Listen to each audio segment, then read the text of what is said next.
Katika sikukuu ya leo tumepokea waraka kutoka Halmashauri ya Walei Katoliki Tanzania. Lakini kabla sijasoma huo waraka, kidogo nitoe nielezee. Inawezekana wengine hapa tunasikia walei wala hatujui maana yake. Uongo kweli? Uongo. Kwa hiyo naona nitoe ufafanuzi kidogo, walei ni akina nani. Tutasoma huu waraka alafu baadaye tutaongea kidogo.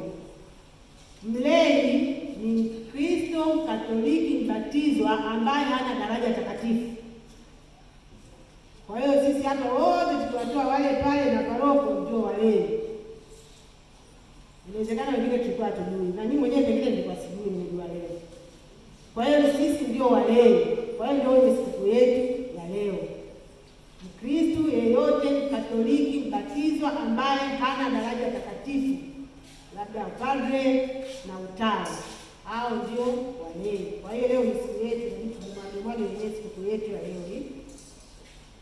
Kwa hiyo naomba nisome huu waraka kama ulivyo, nikisha kumaliza taongeza kidogo. Kwanza nilipoambiwa kwamba napaswa nije nitoe neno leo, nilisita kidogo. Lakini nikasema nikakumbuka maandiko. Yona aliambiwa aende akapeleke neno Ninawi, akaamua kukimbia. Lakini mkono wa Mungu ulimfuata, akamezwa na samaki. Nikasema mwenzangu alimezwa na samaki, akaenda akatapika huko. Je, mimi samaki atakayenimeza nitaweza kukatika?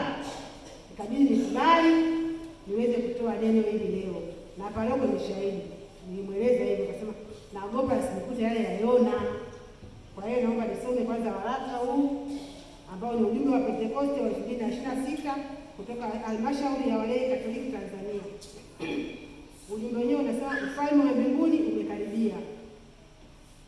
Ndugu wapendwa katika Kristo, katika maadhimisho haya ya Pentekoste mwaka 2026 tunasimama tena mbele ya fumbo kuu la upendo wa Mungu lililofunuliwa kwa kushuka kwa Roho Mtakatifu juu ya mitume. Tukio hili si kumbukumbu ya historia